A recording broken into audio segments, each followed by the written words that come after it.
Hey, I'm a Karcher. This is my grandpa Roger. He's real quick, thank you guys for 500 subscribers. For anyone who's there, I'll click down right here. You should click the notification bell. Besides that, you want to say a little bit about yourself? Sure. My name is Roger Morse. I have a hunting blog right now. It's the 50-year adventures of Roger Morse. So it's hunting adventures with Roger Morse.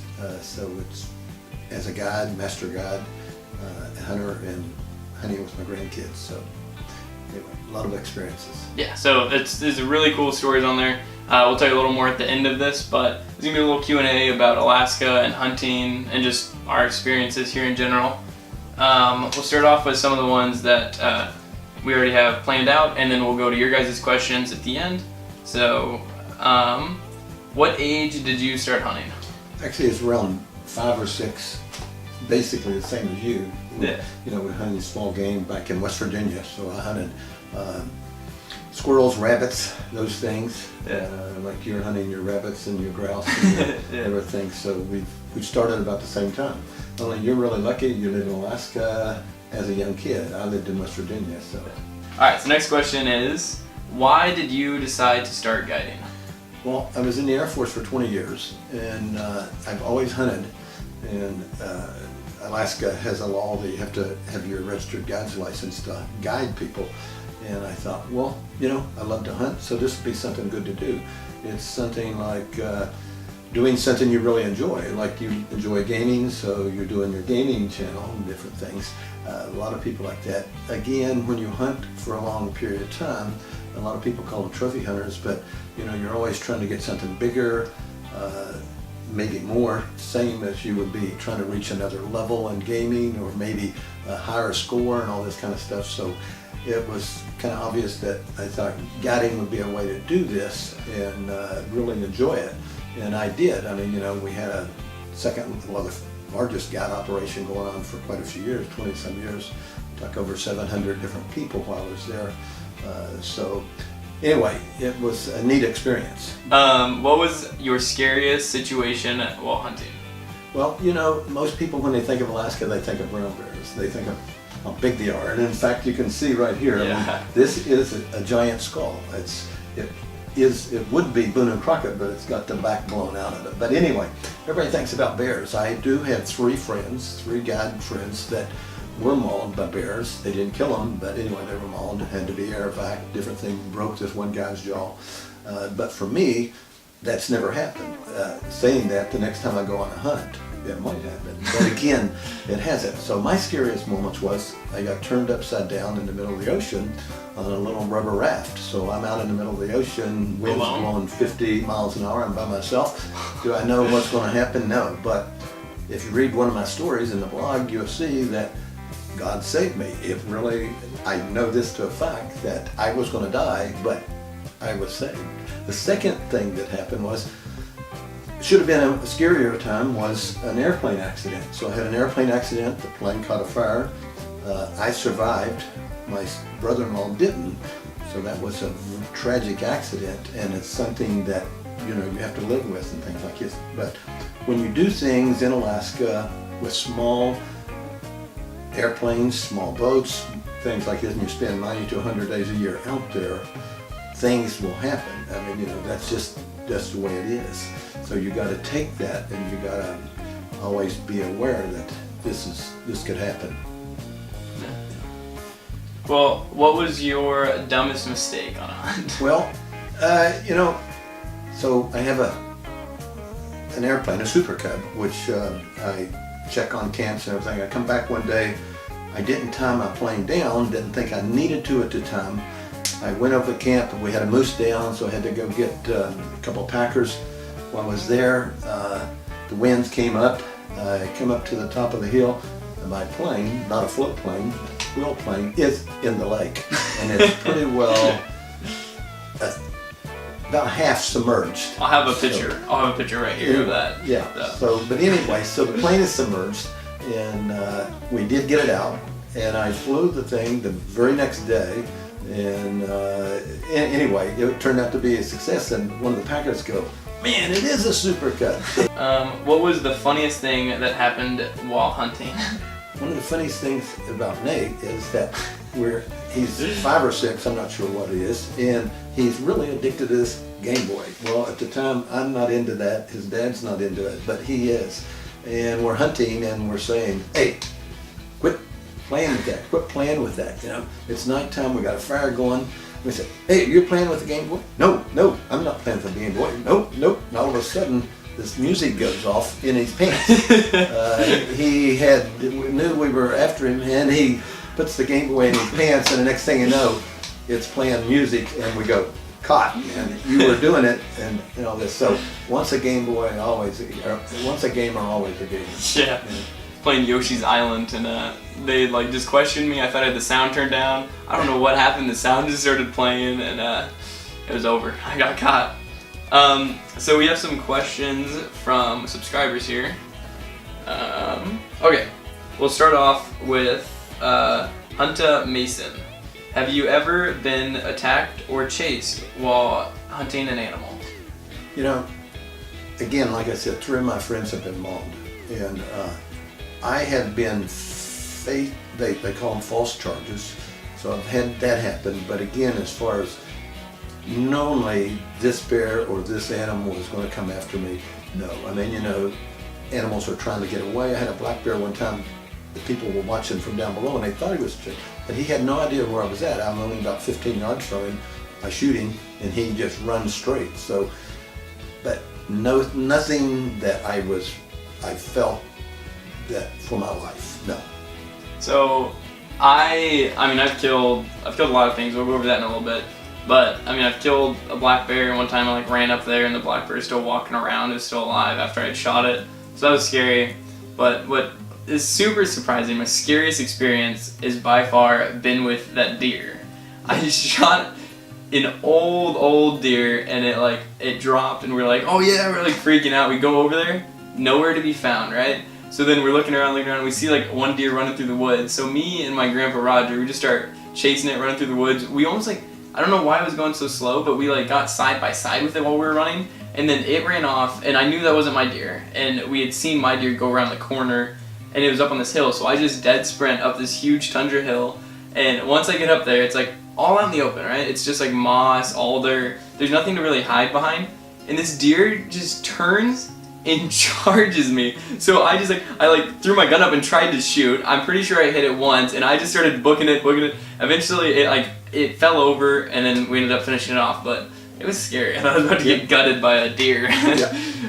And I've heard that happen down in the States, a white-tailed deer, you know, especially crazy. Walk over and you think he's dead and he's not, you know. What was your most memorable hunt?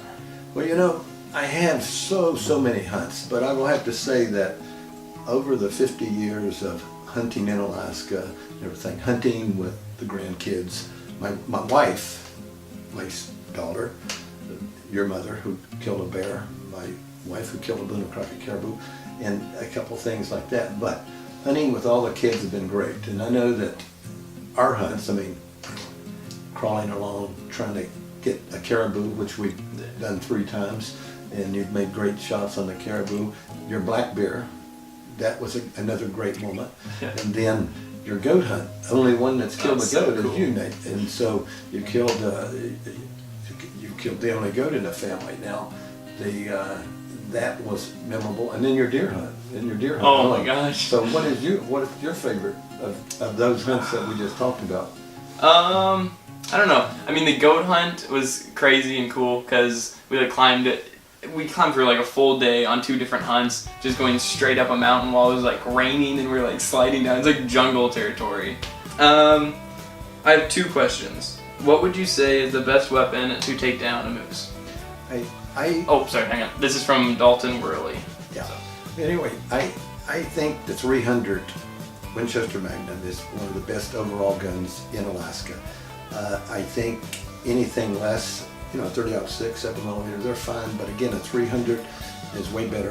The 338 is the ultimate weapon for brown bear. As a guide, I use a 375 H&H to back up people in, so because I can get a bigger bullet and things. But again, for a moose, I think a 300 is a great that would be my recommendation. Did I shoot mine with, yeah, I shot mine with the 300, right? Yes, Yeah. you shot the 300, you shot the moose with the 300, and I think you ended up shooting the caribou with that 300 too, didn't you? Or did you use the 257? I think I used a 257 for all three. Yeah. Or, Yeah.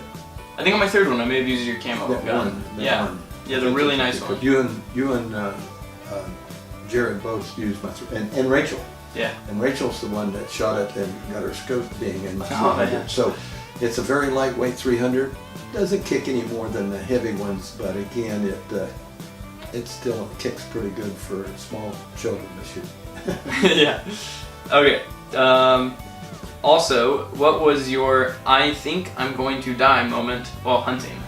Well, I would say, you know, being upside down in the ocean is the main one. But there's so many times that I've slept out at night without sleeping bags. So it's snowing, it's raining, I'm cold, I'm by myself.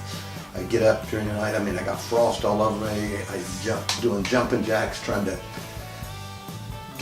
keep from freezing to death, if you want to call it that, but dying from hypothermia or something like that. So that's happened to me on numerous occasions, and if you spend too much time up here, that will happen to you, that's for sure.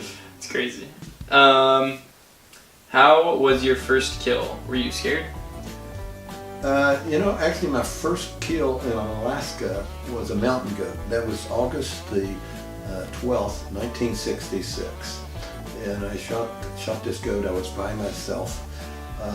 I had friends with me, but they wasn't there when I shot him. They were up on top of the hill, which I was there at a mountain, and I come off the mountain, climbed the other side of the one, shot that one, another one ran over, and another guy shot him. But anyway, I was by myself. Weren't you using your bow? So, Or was that when you were using your bow? No. No? I shot my first one with a gun. I Okay. killed a couple with a bow too, but Yeah. again,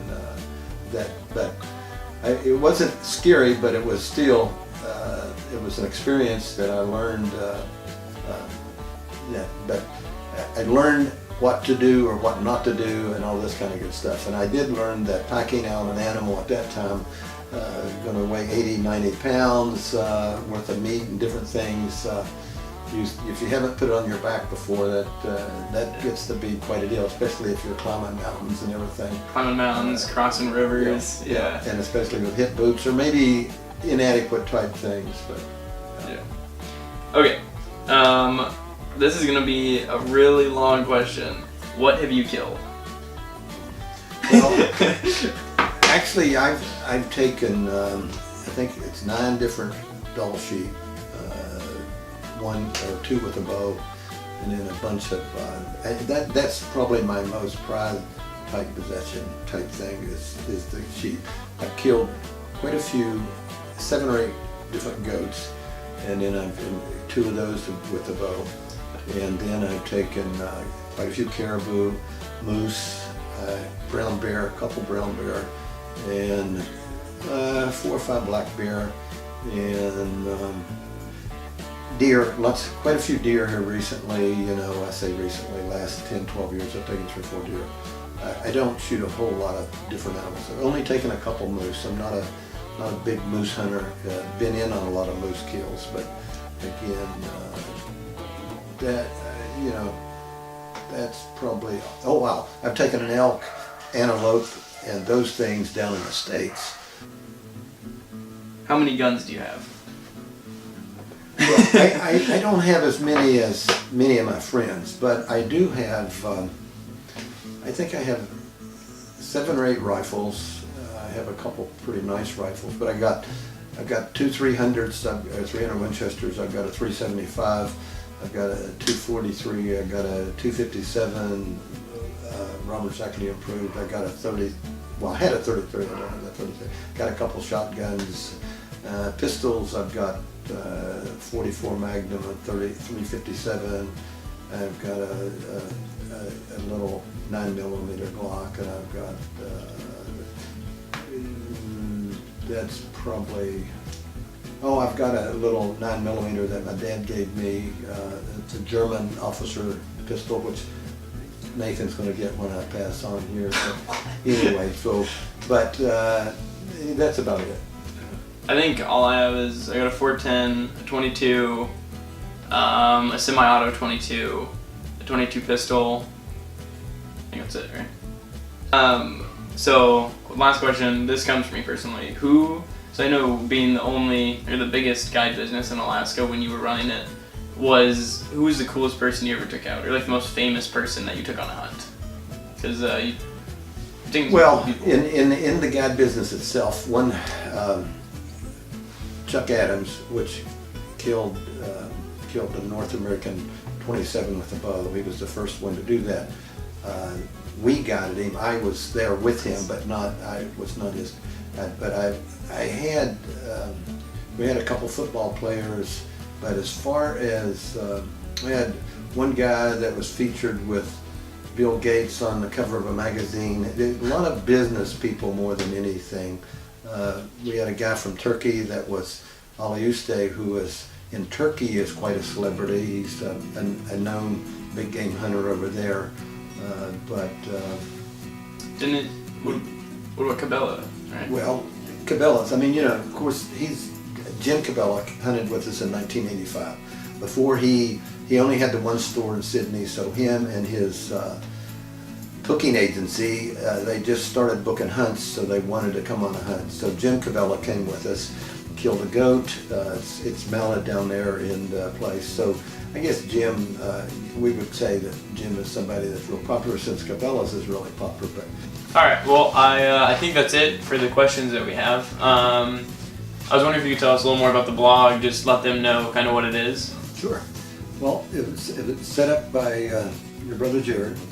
Anyway, it's actually just the 50 years that I've been in Alaska hunting, the experiences, adventures that we've done, including all the guiding, hunting on my own, hunting with you guys, and I do a story every 2 weeks. It's got a lot of cool pictures, a lot of different pictures of all the animals, the large animals, the Boone and Crockett's, the 10-foot brown bears, all the caribou, sheep, all of this. Then we have some videos. The videos are picture videos, the majority of them. Some of them are regular videos, but the majority of them are picture videos. In fact, we have one of Nate's goat kill.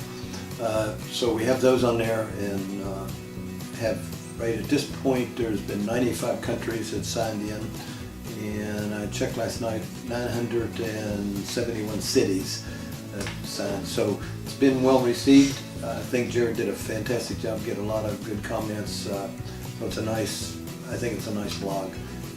So I'd love to have you look at it and comments or anything like that. Got a few recommendations in there. My old partner, he's still in business for the AAA Alaskan Outfitters, so that's in there. And then have a friend of mine who's a photographer, who's got some beautiful pictures on that also. So anyway, check it out. Yeah. So the link to that's gonna be down in the description. It's got like tons of cool pictures, tons of cool stories. I think there's over 40 stories, like you said. There's lots of old pictures of me and a Kindian as kids hunting. Yeah, there's just lots of cool stuff. So go check it out. Share it with your friends or family, whoever would like to check out stuff about Alaska, because I don't know, there's not that much information out. So yeah, go check that out. Thanks for watching. Thanks for coming and being here. Yeah. Thanks, Nate. Yeah. And I'll see you guys in the next one.